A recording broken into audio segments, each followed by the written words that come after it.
Australia ವಿರುದ್ಧ ಏಕದಿನ ಸರಣಿಗೆ ಟೀಂ ಇಂಡಿಯಾ ಪ್ರಕಟ ಮಾಡಲಾಗಿದೆ. ಆಸೀಸ್ ವಿರುದ್ಧ ಏಕದಿನ ಕ್ರಿಕೆಟ್ ಪಂದ್ಯಕ್ಕೆ ಶುಭ್ಮನ್ ಗಿಲ್ ಅವರಿಗೆ ನಾಯಕತ್ವವನ್ನು ವಹಿಸಲಾಗಿದೆ. ಆಸ್ಟ್ರೇಲಿಯಾ ವಿರುದ್ಧ ಪಂದ್ಯಕ್ಕೆ ಇಬ್ಬರು ಕನ್ನಡಿಗರಿಗೆ ಈ ಬಾರಿ ಸ್ಥಾನ ಸಿಕ್ಕಿದೆ.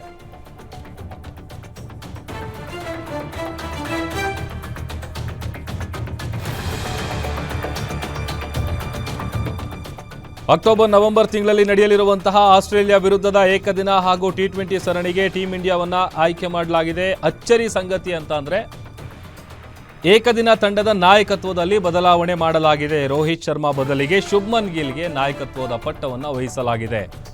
ಶುಭ್ಮನ್ ಗಿಲ್ ನಾಯಕರಾಗಿದ್ದಾರೆ.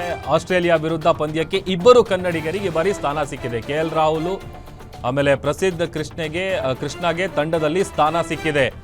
ರೋಹಿತ್ ಶರ್ಮಾಗೆ ನಾಯಕ ಪಟ್ಟ ಇಲ್ಲ. ಟೀಂ ಇಂಡಿಯಾಗೆ ಶುಭ್ಮನ್ ಗಿಲ್ ಹೊಸ ಕ್ಯಾಪ್ಟನ್. ರೋಹಿತ್ ಶರ್ಮಾಗೆ ತಂಡದಲ್ಲಿ ಸ್ಥಾನ ಸಿಕ್ಕಿದೆ. ಶ್ರೇಯಸ್ ಅಯ್ಯರ್ ಅವರು ವೈಸ್ ಕ್ಯಾಪ್ಟನ್ ಅಂದರೆ ಉಪನಾಯಕ.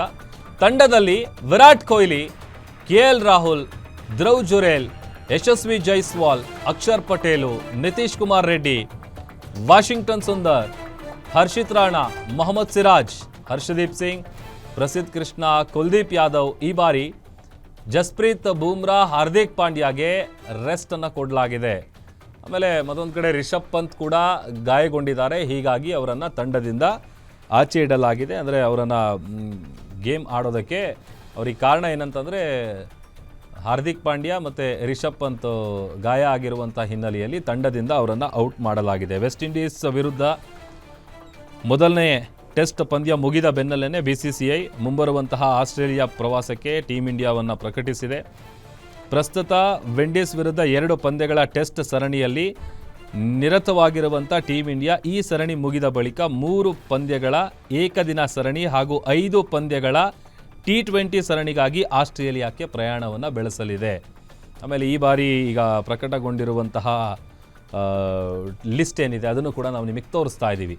ಯಾರ್ಯಾರಿದ್ದಾರೆ ಈ ಬಾರಿ, ಆಮೇಲೆ ಯಾರ್ಯಾರಿಗೆ ರೆಸ್ಟ್ ಸಿಕ್ಕಿದೆ, ಆಮೇಲೆ ನಾಯಕತ್ವದಲ್ಲಾಗಿರುವಂಥ ಬದಲಾವಣೆ. ಯಾಕಂತಂದರೆ ಅಚ್ಚರಿ ಸಂಗತಿ ಅದು.